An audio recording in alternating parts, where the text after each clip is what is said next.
मी सचिन गणपतराव पाटील मांजर्डे जिल्हा परिषद गटातून मी निवडणूक लढवत आहे। येणाऱ्या काळात माझ्या मतदारसंघात ज्या ज्या अडचणी येतील त्या आम्ही सक्षमपणे जिल्हा परिषद माध्यमातून तसेच आमच्या राष्ट्रवादी काँग्रेस पार्टी अजितदादाच्या गटाच्या माध्यमातून पूर्ण करण्याचा आमचा पूर्णपणे मानस आहे।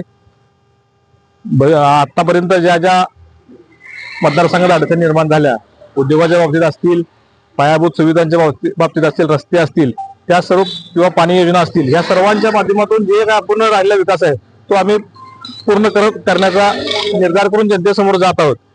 त्याचबरोबर आतापर्यंत सरकारच्या माध्यमातून ज्या चांगल्या लाडकी बहीण योजना असेल, अजितदादांनी घोषणा केलेली दिवसा वीज शेतकऱ्यांना मिळण्याची योजना असेल, त्याचबरोबर कर्जमाफीची घोषणा जूनपर्यंत दादांनी घोषणा केली होती, ती पूर्णत्वास नेण्यास आमचा सरकार कटिबद्ध आहे।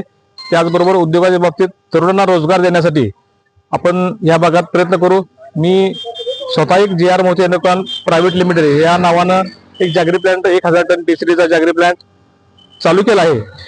त्या माध्यमातून इथल्या मतदारसंघातील शेतकऱ्यांचा ऊस तसेच युवकांना रोजगार देण्याचं काम मी माझ्या पद्धतीने करतोय। त्याचबरोबर येणाऱ्या काळात आपल्या भागात पशुधनाच्या बाबतीत दुग्ध व्यवसाय वाढीसाठी आणि शेतीचं उत्पन्न वाढण्यासाठी पाणी योजनांना शेतकऱ्यांना पाणी वेळेत आणि भरपूर सरकारच्या माध्यमातून आपण लाईट बिल जे आम्हाला भरावं लागते ते न भरता सरकारच्या माध्यमातून आम्ही पूर्णपणे पाणी शेतकऱ्यांना फ्री देण्याचा प्रयत्न करणार आहे।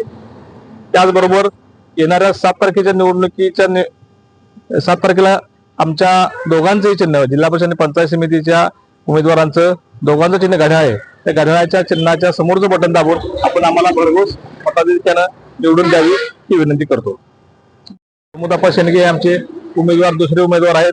त्यांनी मागच्या टर्ममध्ये जिल्हा परिषद सदस्य होते, त्यांच्या माध्यमातून आमच्या भागात विकास चांगला झालाय। समाज कल्याण सभापती असल्यामुळं त्यांनी भरपूर काम केले। रस्ते असतील, पेविंग ब्लॉक असेल किंवा बंधारे असतील, चांगल्या पद्धतीने बांधून प्रत्येक गावागावात एक आदर्शच काम केले। त्याचा आम्हाला निश्चितपणे या निवडणुकीत उपयोग होत आहे। संजय काकांच्या माध्यमातून लोकसभेला काका खासदार असल्यामुळं त्यांच्या माध्यमातून जे रस्त्याची कामं झाली, हायवेची कामं झाली आणि सर्वच क्षेत्रात काकाने जे सिंचन क्षेत्रासाठी 1203 कोटी निधी जो आणला केंद्रातून, त्याच्या माध्यमातून उरलेल्या टेंबूचं विस्तारित काम झालं। तसेच विसापूर पुंजी योजना असतील किंवा पेडमध्ये आमची नवीन योजना झाली, पेड गौरगाव दत्तनगर योजना, त्या योजनेसाठी काकांच्या माध्यमातून फंड आला आणि ह्या तासगाव तालुक्यात जे काही पाणी क्षेत्र आता दिसते वाढीवच्या विस्तारित सुप्रीम मंजूर करण्यात काकांचा फार मोठा हात आहे। त्यांच्या माध्यमातून कृषी सिंचाई योजनेमधून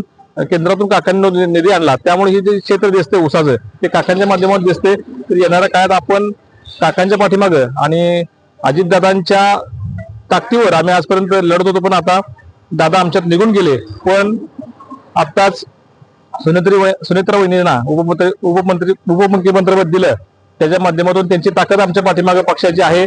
आम्ही निश्चितपणे सर्व मतदार बंधूंना आश्वासन देतो की येणाऱ्या काळात कुठलीही अडचण येईल त्या अडचणीसाठी आम्ही सरकारच्या माध्यमातून संपूर्णपणे मतदारांना मदत करू। मांजर्डे पंचायत समिती गणातून निवडणूक लढवत आहे। जिल्हा परिषद आणि पंचायत समिती दोघांचं आमचं निवडणूक चिन्ह घड्याळ आहे। आम्ही आमच्या माध्यमातून आणि संजय काकांच्या माध्यमातून काही महिलांना स्वरोजगार उपलब्ध करून देण्याचा प्रयत्न करू। महिलांच्या काय अडचणी असतील ते सोडवण्याचा प्रयत्न करू। गावाच्या विकासासाठी जे काय लागेल ते सगळं प्रयत्न करू। त्याच्या माध्यमातून जे उपक्रम राबवले जातात त्यात महिलांसाठी बचत गट जे असतात ते लघु उद्योग उपलब्ध करून देण्यासाठी त्यांना मदत करू।